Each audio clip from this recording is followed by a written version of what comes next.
மத்திய திரைப்பட தணிக்கை குழுவின் ஏ சான்றிதழ் பெற்றுள்ள ஜனநாயகன் திரைப்படம் எப்போது திரையரங்குகளில் வெளியாகும் என்ற எதிர்பார்ப்பு நாளுக்கு நாள் அதிகரித்து வரும் நிலையில் தமிழக முதலமைச்சரும் நடிகருமான விஜயின் அதிகாரப்பூர்வ சமூக வலைதள பக்கத்தில் வெளியிடப்பட்டுள்ள புதிய பதிவு ரசிகர்கள் இடையே மிகுந்த உற்சாகத்தை ஏற்படுத்தியுள்ளது.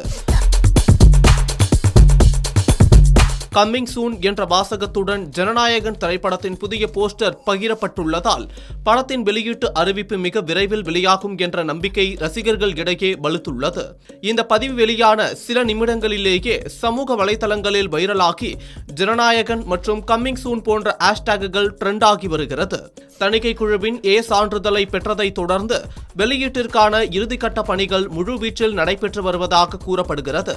இதனால் படத்தின் அதிகாரப்பூர்வ வெளியீட்டு தேதி விரைவில் அறிவிக்கப்படும் என்ற எதிர்பார்ப்பும் அதிகரித்துள்ளது. குறிப்பாக ஜனநாயகன் படம் இணையதளத்தில் சட்டவிரோதமாக லீக் செய்யப்பட்டதால் படத்தின் திரைக்கதையில் சில மாற்றங்களை கொண்டு வந்துள்ளதாகவும் படத்தின் புதிய ட்ரெய்லர் விரைவில் வெளியிடப்படும் எனவும் அதில் படத்தின் அதிகாரப்பூர்வ வெளியீடு தேதி அறிவிக்கப்படும் என சொல்லப்படுகிறது. இயக்குனர் எச் வினோத் இயக்கத்தில் உருவாகியுள்ள இந்த படத்தில் விஜயுடன் பூஜா ஹெக்டே, பாபி டியோல், பிரகாஷ் ராஜ், பிரியா மணி, மமிதா பைஜு உள்ளிட்ட பலர் முக்கிய கதாபாத்திரங்களில் நடித்துள்ளனர்.